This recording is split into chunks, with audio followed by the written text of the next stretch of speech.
महाशिवरात्रीच्या निमित्तानं बीडच्या परळीमधल्या वैजनाथाचं राष्ट्रवादी काँग्रेसचे नेते धनंजय मुंडेंनी त्यांच्या पत्नी राजश्री मुंडे यांच्यासह दर्शन घेतलं। यावेळेला माध्यमांशी बोलताना स्वतः धनंजय मुंडे यांनी वैजनाथाचं महत्त्वही सांगितलं।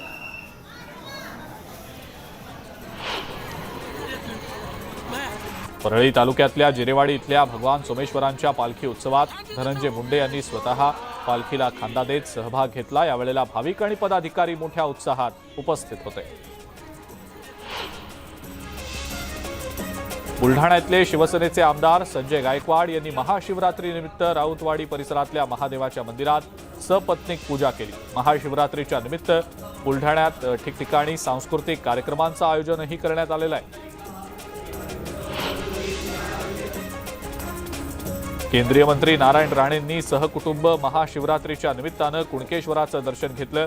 नारायण राणे यांच्या सोबत पत्नी नीलम, पुत्र आमदार नितेश राणे आणि अन्य कार्यकर्ते उपस्थित होते। नारायण राणेंनी सपत्नी कुणकेश्वराची पूजा देखील केली आहे।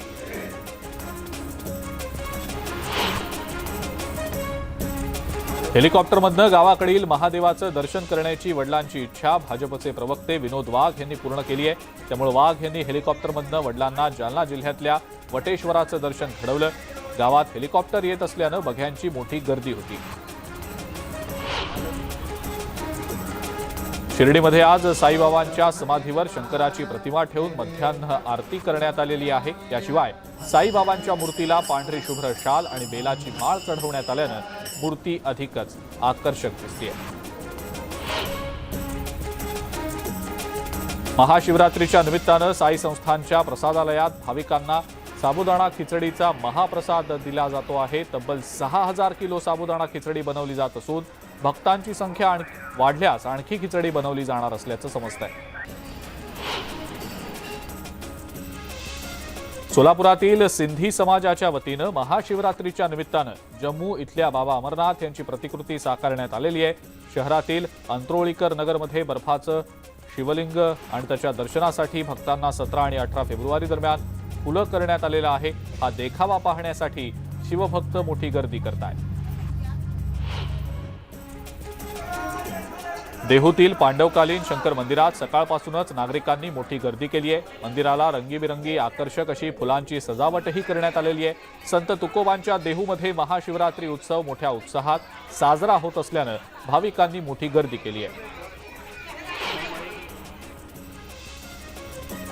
अंजाळे इथल्या नंदीग्राम धाम इथं महाशिवरात्रीच्या पार्श्वभूमीवर गोवत्स पूजन आणि नंदी पूजनाचं आयोजन करण्यात आलेलं होतं। या पूजनासाठी स्वामी राधाकृष्णजी महाराज यांची प्रमुख उपस्थिती होती।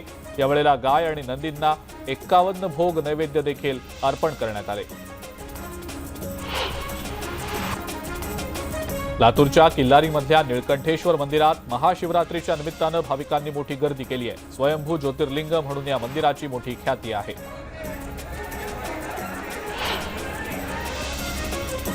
महाशिवरात्रीच्या निमित्तानं अकोल्यातील आराध्य दैवत श्री राजराजेश्वर मंदिरात पहाटेपासूनच भक्तांची मांदियाळी आहे। दरवर्षीप्रमाणे यंदाही पालखीचं आयोजन करण्यात आलंय। भाविकांनी मोठ्या प्रमाणात दर्शनासाठी हजेरी लावली आहे। मनमाड आणि मालेगावसह नाशिकच्या ग्रामीण भागात महाशिवरात्री पारंपरिक पद्धतीनं उत्साहात साजरी होतीये। मनमाडच्या नागापूर इथं प्राचीन नागेश्वर महादेव मंदिर असून यात्रा उत्सवाला सुरुवात झाली आहे। लातूरचं ग्रामदैवत श्री सिद्धेश्वर आणि रत्नेश्वर देवस्थानच्या महाशिवरात्री यात्रा महोत्सवाला मोठ्या उत्साहात सुरुवात झालेली आहे। गवळी समाज बांधवांच्या वतीनं दुग्धाभिषेक करून यात्रा महोत्सवाची सुरुवात झाली। यावेळेला भाविकांनी मोठी गर्दी केली आहे। महाशिवरात्रीच्या निमित्तानं संगमनेर तालुक्यातील धांदरफळ गावात मोठी यात्रा भरली आहे। प्रभू श्रीरामांनी स्थापन केलेल्या रामेश्वर महादेवाच्या दर्शनाला भाविकांनी अलोट गर्दी केली आहे। पुण्यातल्या ओंकारेश्वर मंदिरातही भाविकांनी मोठी गर्दी केली आहे। महाशिवरात्रीच्या निमित्तानं दर्शनासाठी भाविक गर्दी करतायत। नागपुरातील मोक्षधाम स्मशानभूमीत महाशिवरात्रीच्या निमित्तानं यात्रा भरली आहे। सकाळपासूनच अर्धनारी नटेश्वर महादेवाचं दर्शन घेण्यासाठी भाविक गर्दी करतायत।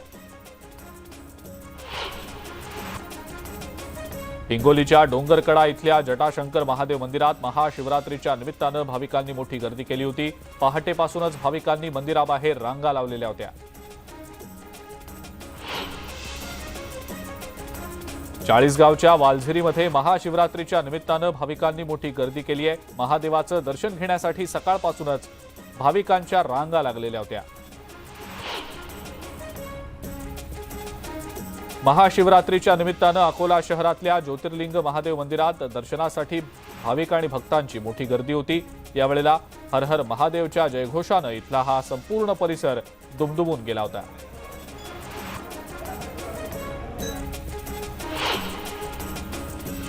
महाशिवरात्रीच्या निमित्त कुणकेश्वरचा यात्रोत्सव भरलाय आणि या यात्रोत्सवाला भाविकांची अलोट गर्दी झाल्याचं दिसतंय।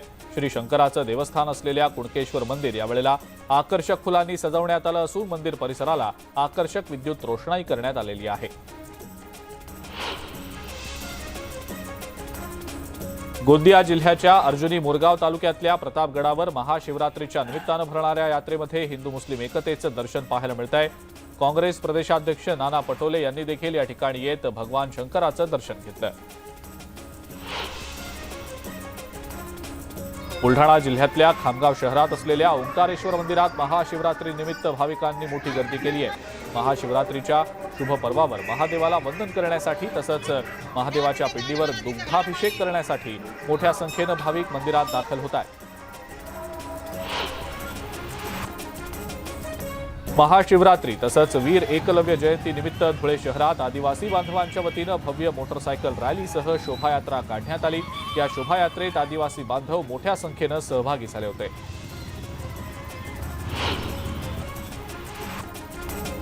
आग्र्याला शिवजयंती साजरी करण्याची परवानगी मिळाल्यानंतर त्या ठिकाणी शिवजयंती सोहळा साजरा करण्यास जाण्यासाठी म्हणून शिवभक्तांच्या विनंतीनंतर एक विशेष रेल्वेगाडी सोडण्यात आली। नांदेड ते सफदरगंज दिल्ली या विशेष रेल्वेगाडीला औरंगाबाद रेल्वे स्थानकावरून केंद्रीय रेल्वे राज्यमंत्री रावसाहेब दानवे यांनी हिरवा झेंडा दाखवत रवाना केलं।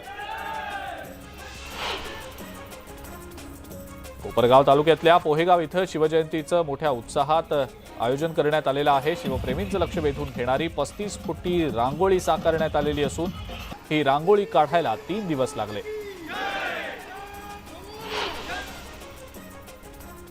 नाशकात छत्रपती सेनेच्या वतीनं पुन्हा एकदा नवा विश्वविक्रम करण्यात आलाय। छत्रपती शिवाजी महाराजांच्या गळ्यातील असलेली कवड्यांच्या माळीचं 21 फुटांचं भव्य स्वरूप तयार करण्यात आलंय।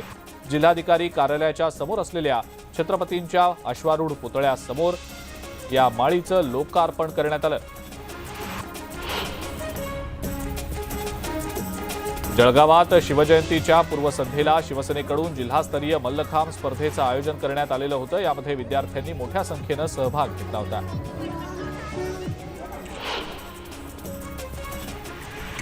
संपूर्ण औरंगाबाद जिल्ह्यात शिवजयंतीच्या निमित्तानं मोठा उत्साह आहे। शिवरायांचे झेंडे घेण्यासाठी नागरिकांची गर्दी दिसतेय। सगळ्या तयारीवर पोलीस प्रशासन देखील पूर्णपणे सज्ज आहे। सगळ्या परिस्थितीचा आढावा घेतल्याची माहिती पोलीस अधीक्षकांनी दिलेली आहे। शिवजयंतीच्या पार्श्वभूमीवर धुळे शहरातील श्री द्वारकाधीश प्रतिष्ठानच्या वतीनं शिवप्रेमींना 401 छत्रपती शिवाजी महाराजांच्या मूर्ती भेट देण्यात आल्या। यावेळेला 401 दाम्पत्यांना या मूर्ती भेट दिल्यानंतर छत्रपती शिवाजी महाराजांची महाआरती देखील करण्यात आली। बुलढाण्याच्या दिग्रसमध्ये 2 दिवसीय शंकरपटाचं आयोजन करण्यात आलं। या शर्यतीत भाग घेण्यासाठी राज्यभरातनं असंख्य बैलजोड्या सहभागी झाल्या। 2 दिवस चालणाऱ्या या शंकरपट शर्यतीत प्रथम पारितोषिक पटकावणाऱ्या बैलजोडीला 31,000चं बक्षीस मिळणार आहे।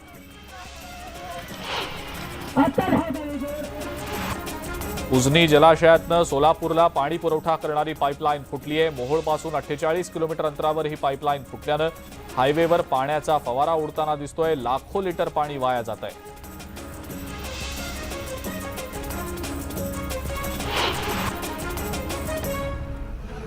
नांदेडमध्ये थंडीच्या लाटेनंतर आता उन्हाळ्याची चाहूल लागायला सुरुवात झाली आहे। दुपारच्या वेळेला उन्हाची तीव्रता जास्त असल्यानं सर्वसामान्यांकडून उसाच्या रसाला पसंती मिळतेय।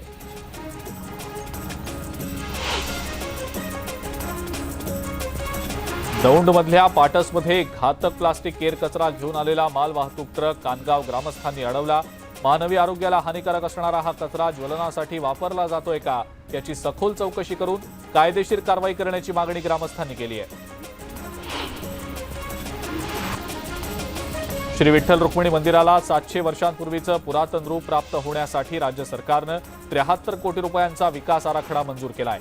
कमिटी बैठकीनंतर मुख्यमंत्र्यांच्या उपस्थितीत होणारी बैठक गेल्या काही दिवसांपासून रखडली आहे आणि यामुळे कामाला विलंब होतोय। दौंड तालुक्यातल्या प्राथमिक आरोग्य केंद्रात गोळ्या आणि औषधांचा मोठा तुटवडा आहे। रुग्णांना काही औषधं खासगी मेडिकलमधून स्वखर्चानं घ्यावी लागतायत, त्यामुळे आर्थिक परिस्थिती नसणाऱ्या रुग्णांचे प्रचंड हाल होत आहेत।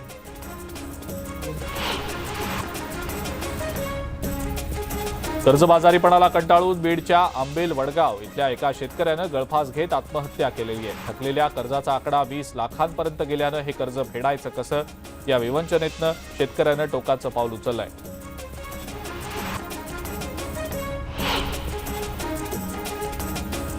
उस्मानाबादच्या रामहरी नगरमध्ये रस्ते दुरुस्तीचं काम सुरू असताना जेसीबीचा ब्रेक अचानक फेल झाला आणि त्यामुळे जेसीबी थेट विजेच्या खांबाला धडकली। त्यामुळे खांबाच्या तारा तुटून सुमारे 50 जणांच्या घरातील इलेक्ट्रिक साहित्य खराब झालंय। भंडारा तुमसर महामार्गावर मोहाडी इथं महाशिवरात्रीच्या निमित्तानं महाप्रसाद घेत असलेल्या नागरिकांना एका अनियंत्रित कारनं धडक दिल्यानं 7 नागरिक जखमी झाले। जखमींवर मोहाडी ग्रामीण रुग्णालयात उपचार सुरू आहेत। पिंपळखुंटा गावात विनापरवानगी महापुरुषाचा पुतळा बसवण्यावरून वाद झाला। याबाबत करमाड ठाण्याचे पोलीस निरीक्षक मुरलीधर खोकले यांचं निलंबन करण्यात यावं या मागणीसाठी ग्रामस्थांनी 1.5 तास औरंगाबाद जालना महामार्ग रोखून धरला होता।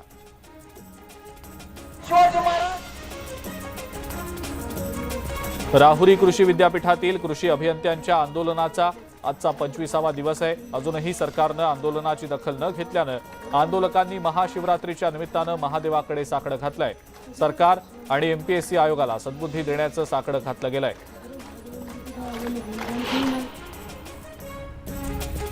भंडारा नगर परिषदेमध्ये कंत्राटी तत्वावर कार्यरत असणाऱ्या 30 ते 35 स्वच्छता कर्मचाऱ्यांनी 4 महिन्यांचं थकीत वेतन मिळावं या मागणीसाठी भंडारा परिषदेच्या प्रवेशद्वारावरच अर्धनग्न आंदोलन केलंय। कापसाला भाव मिळत नसल्यानं शेतकरी हतबल झालाय। राज्य सरकार याकडे दुर्लक्ष करत असल्याचा आरोप करत राष्ट्रवादी काँग्रेसनं 40 गावमध्ये रास्ता रोको आंदोलन केलं। कापसाला 10,000 रुपये प्रति क्विंटल दर मिळावा याची मागणी यावेळेला करण्यात आलेली आहे। पुण्याच्या नवी पेठेमध्ये शिवसेना आणि ठाकरे पक्षादरम्यान जोरदार राडा झाला। दोन्ही पक्षातल्या कार्यकर्त्यांनी जोरदार घोषणाबाजी केली आणि यामुळे काही काळ तणावाचं वातावरण निर्माण झालं होतं। केंद्रीय निवडणूक आयोगाच्या निर्णयाचा फायदा कसबा निवडणुकीमध्ये पाहायला मिळेल असं वक्तव्य काँग्रेसच्या सतेज पाटलांनी केलंय। जनतेचा कल उद्धव साहेबांकडे वाढत असल्याचंही ते म्हणाले। शिवसेना नाव आणि धनुष्यबाण हे निवडणूक चिन्ह शिंदेंना मिळाल्याच्या निषेधार्थ कोल्हापूरमधल्या बिंदू चौकात ठाकरे पक्षाकडून निदर्शनं करण्यात आलेली आहेत। यावेळेला केंद्रीय निवडणूक आयोग, मुख्यमंत्री एकनाथ शिंदे आणि भाजपच्या विरोधात घोषणाबाजी करण्यात आली।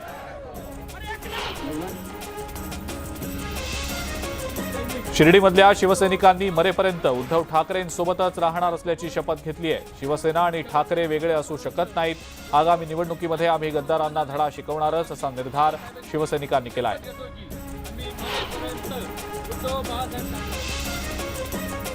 शिवसेना ज्यांना मिळाली त्यांना माझ्या शुभेच्छा अशी प्रतिक्रिया निवडणूक आयोगाच्या निर्णयावर संभाजीराजे छत्रपतींनी दिलेली आहे। दरम्यान आपल्या पक्षाची राजकारणाची आगामी दिशा ठरवणार असल्याचंही यावेळेला संभाजीराजे यांनी म्हटलंय। संजय राऊत सध्या बोलतायत, आपण थेट जाऊया तिकडे।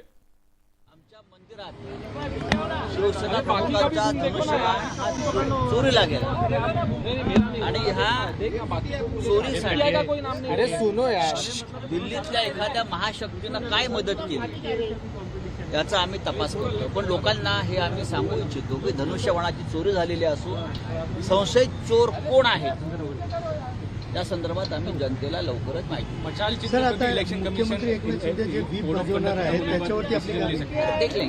देख लेंगे। ये शिवसेना कोई सामान्य पार्टी नहीं है, मर्दों की पार्टी है। कुछ भी कर लो, हम डरने वाले नहीं है. गावाकडच्या बातम्यांमध्ये आता वेळ झाली इथंच थांबण्याची. नमस्कार.